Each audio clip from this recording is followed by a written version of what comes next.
అందరికి నమస్తే. రాజకీయం, సినిమా, గమ్మతి ఇచ్చంత్రాలు, వైరల్ అవుతున్న వీడియోలు ఇట్లా తీరు వార్తలతో మైక్ టీ ముచ్చలు తయారుగా ఉన్నాయి. చలో చూసేద్దాం పారే. అందుకంటే మొదలు హెడ్లైన్స్.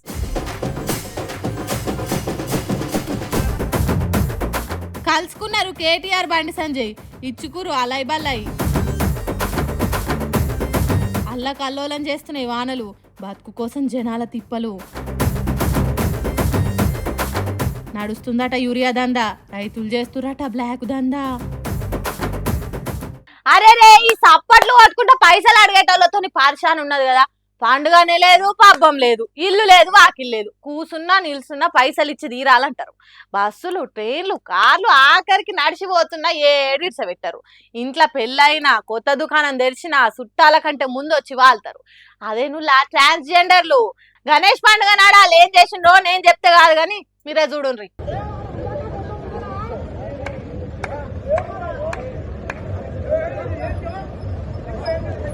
అబ్బబ్బబ్బా, ఎట్లా రాయిలతోని ఏగలేక ఏడ్చి సచ్చడి అవుతున్నదని తలకాయలు పట్టుకునే కథ అయిందట. దేవుని విగ్రహాలు కొనుక్కొని పోతున్న పరిస్థితి.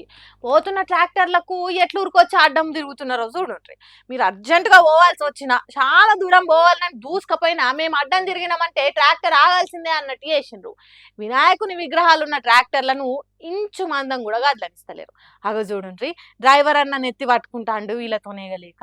పండుగ పూట సంబరం కొద్ది ఇచ్చినంత తీసుకోవాలి కానీ మాకు ఇంత కావాలి అంత కావాలని డిమాండ్ చేసి అడిగినంత ఇచ్చేదాకా పట్టుబట్టి సతాయిస్తున్నారట. టప్ప సప్పట్లు కొట్టి సంపుగా తిన్నారట.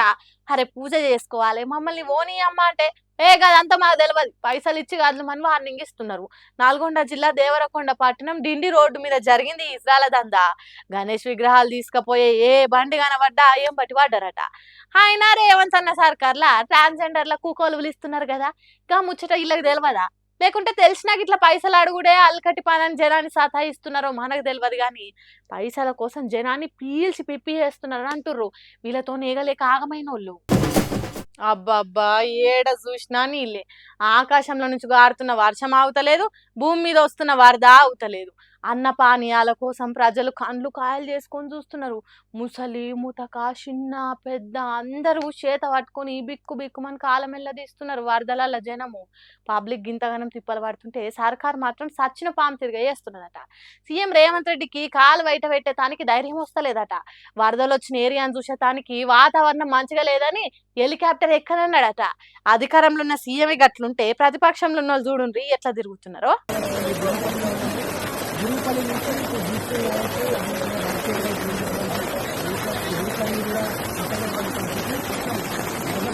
ఇంటికో గాథ గజానికో బాధ అన్నట్టు తయారైన ఊర్లు. అందుకే హరీష్ రావు సారు గొడుగు పట్టుకొని గోడ ఏడుస్తున్న తండాల గూడాల జనాల దగ్గరికి చేరిండు. వానల దాటికి వరదలల్ల మొత్తమే మునిగిన దూప్ సింగ్ తండా రాజాపేట ఊర్లకు చేరుకున్నాడు. ఆడ జనాన్ని పలకరించిండు, పైలంగా ఉండాలని చెప్పిండు, ధైర్యంగా ఉండుండ్రి మేము అండగుంటామని చెప్పిండు. ఇక తర్వాత మాట్లాడుకుంటా మంత్రి గారు మాట్లాడుతూ అంటాడు, హెలికాప్టర్ అంత అవసరమైతే తప్ప వాడద్దట, మీరు మాత్రం పెళ్లిలకు వాడుండ్రి, బీహార్ లో రాజకీయాల కోసం వాడండి, మీ సొంత కార్యక్రమాలకు వాడుకోండి. ఆనాడు ఖమ్మం జిల్లాలో కూడా హెలికాప్టర్ పంపకపోతే ప్రాణాలు పోయినాయి. ఇవాళ మెదక్ జిల్లాలో కూడా సకాలంలో హెలికాప్టర్ రాక ప్రజల ప్రాణాలు పోయినాయి. అంటే ప్రజల ప్రాణాలు పోవుడు అంత పెద్ద అవసరమైన ముచ్చట కాదు కావచ్చు సారు. మంత్రుల పెళ్లిళ్ళు పేరంటాలే చాలా అర్జెంట్ కావచ్చు. అందుకే అప్పట్లో 20 కిలోమీటర్లు 30 కిలోమీటర్లకు కూడా హెలికాప్టర్లు ఎక్కి తిరిగిండ్రు మంత్రులు. జనంజీవి కంటే వాళ్ళకి తిరుగుడు చాలా నిలువైన ముచ్చట కావచ్చు సారు. నిన్న ముఖ్యమంత్రి గారు ఇంత వరదలు వస్తుంటే వీడియో కాన్ఫరెన్స్ పెట్టి అత్యవసరంగా రివ్యూ చేయాల్సిన ముఖ్యమంత్రి ఆయన మూసీ సుందరీకరణ రివ్యూ చేస్తున్నాడు. ఇవాళ పొద్దున్న లేచి ఆటల పోటీల గురించి రివ్యూ చేస్తుంది. ఒక దిక్కు ప్రజల ప్రాణాలు పోతున్నాయి, తాగడానికి నీళ్లు లేవు. హవేలీ గన్పూర్లో నిన్నటి నుంచి కరెంటు లేక 7 గ్రామాల ప్రజలు మంచినీళ్లు లేక వర్షపు నీళ్లను ప్లేట్లలో గ్లాసులలో పట్టుకొని తాగుతున్న పరిస్థితి ఉన్నది. ఇవాళ రేపు అంటు రోగాలు ప్రబలేటువంటి అవకాశం ఉంది. వచ్చే 24 గంటలు ఇంకా పెద్ద ఎత్తున వర్షాలు ఉన్నాయని వాతావరణ శాఖ చెప్తా ఉంది. ఘోరం జరుగుతుంటే గోర్లు తీసుకుంటున్నాడట. వెనకట ఎవడో గట్లనే ఉన్నదట సర్కారు చక్కదనము.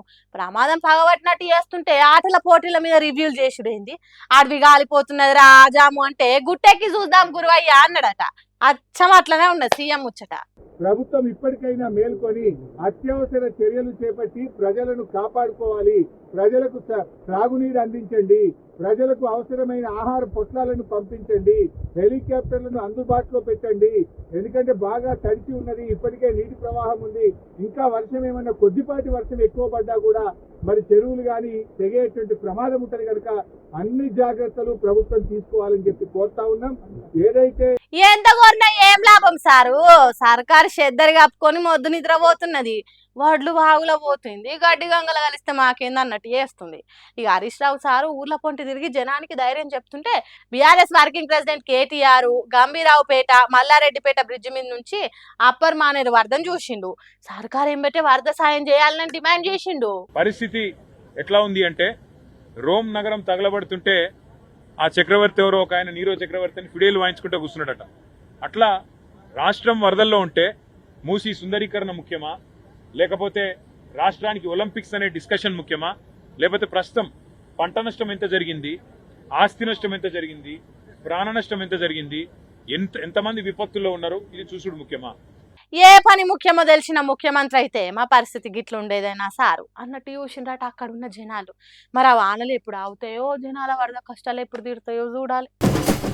ఆకాశం నుంచి రాలేదు ఈ నీళ్ళే, భూమి మీద సందు లేకుండా వారేది నీళ్ళే, వరదలల్లా చిక్కిన జనాల కండ్లల్లా నీళ్ళే, ఏటు చూసినా ఏడుపులు ఆర్తనాదాలు, అయ్యా కాపాడుండ్రి అనే అరుపులే వినిపిస్తున్నాయి.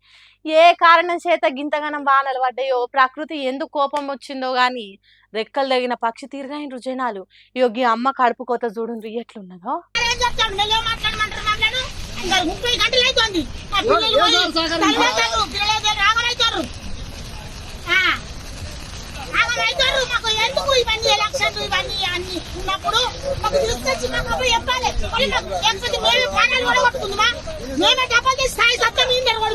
మరి లేకుంటేంది 25-30 గంటల నుంచి ఇటు దిక్కు చూసినోడే లేడు.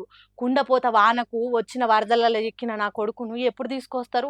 సర్కారు పైలంగా పట్టుకొస్తుందా, లేకుంటే ఇక్కడనే మందు దాగి చావాలనా అని కొడుకు మీద ప్రేమ కొద్దీ తనలాడుతున్నది తల్లి. కొడుకా కొడుకా అని కన్న తల్లి మస్తు విలవిలలాడుతున్నది. 30 గంటల నుంచి బువ్వలేదు బొక్కి లేదు, ఆదుకునే నాదుడు లేడని ఏడుస్తున్నది. రాండ్రి కాపాడుండ్రి ఆదుకోనని చేతులు జోడించి మొత్తుకుంటే 30 గంటల తర్వాత గాలి మోటార్ వచ్చింది. వరదలలో చిక్కినోళ్ళని తీసుకొచ్చే ఉపాయం చేస్తున్నారు. మరి పైలంగా తీసుకొస్తారో లేదో గాని గాలి మాత్రం చక్కర్లు కొడుతున్నది హెలికాప్టర్ల.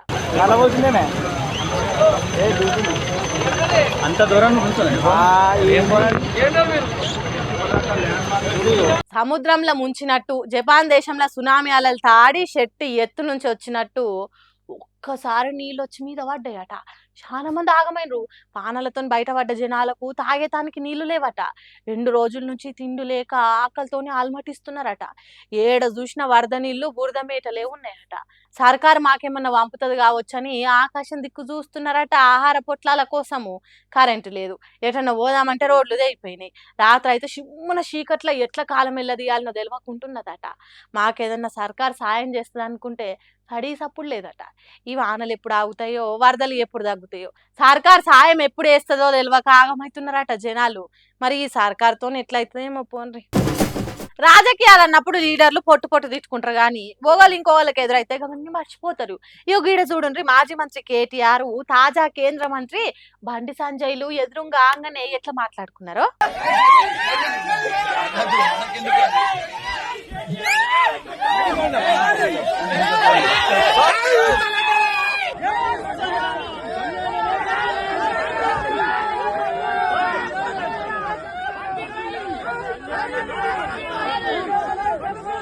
ఫోన్ ట్యాపింగ్ ముచ్చట మీద పొట్టు పొట్టు తిట్టుకున్నది వీళ్ళైనా అని మనకే అనుమానం కలిగేటట్టు చేసిండ్రు కదా.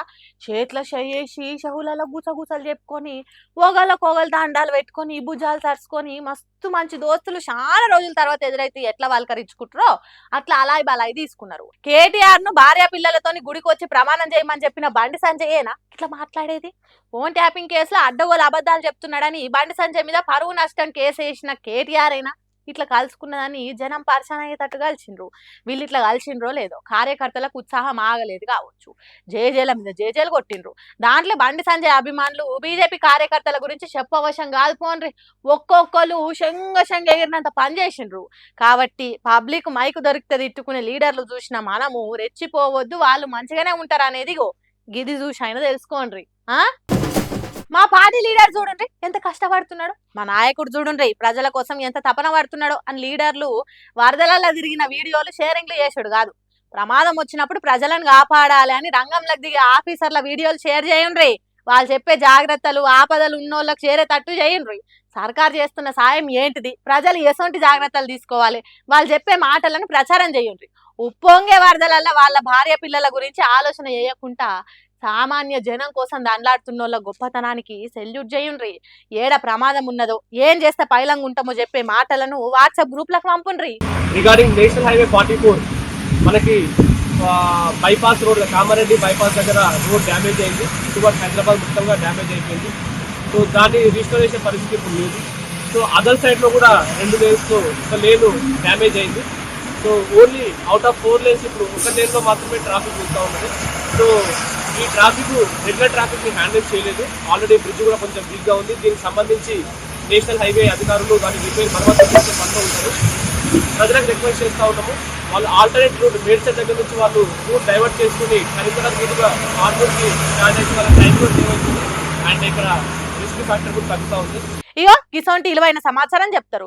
వరద స్పీడ్ ఎక్కడెక్కువ, ఎటు దిక్కు పోతే ప్రాణాలకు ప్రమాదం అనేది ఎప్పటికప్పుడు చెప్పేటోళ్ళ వీడియోలు షేర్ చేయండి. అభిమానం ఉంటే నాయకుల మీద ఉండనీయుండ్రి. కానీ ఇగో గిసొంటి టైంలో చేయాల్సింది రాజకీయం కాదు, జనానికి కావాల్సిన సాయం, వాళ్ళ తిప్పలు తీర్చే సమాచారం. సర్కారు వాళ్ళ కోసం ఏం చేస్తున్నది ఎట్లా చేస్తున్నది అని చెప్పే వీడియోలు షేరింగ్లు చేయండి. ప్రమాదాలు విపత్తులు అన్ని ఓడిచినాక ఎవరి రాజకీయాలు వాళ్ళు చేసుకోండి. మీరిచ్చే చిన్న ఇన్ఫర్మేషన్ ఒక పానాన్ని కాపాడొచ్చు.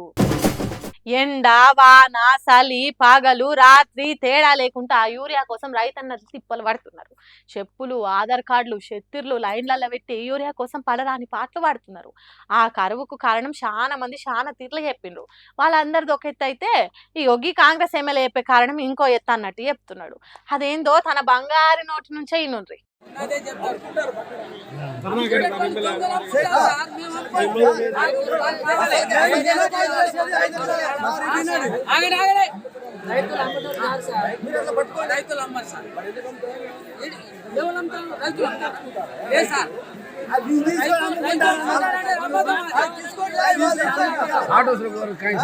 ఆ గది సంగతి ఇప్పుడు తెలిసింది యూరియా కరువుకు కారణం ఏంటిదో. కాంగ్రెస్ ఎమ్మెల్యే కోరం కనకయ్య ఏం చెప్పిండో విన్నారు కదా. రైతులు యూరియాను బ్లాక్లు అమ్ముకొని సొమ్ము చేసుకుంటున్నారట, అందుకే ఎరువులకు కరువు వచ్చిందట. ఎంత పెద్ద మోసాన్ని కానీ పెట్టిండో చూడండి.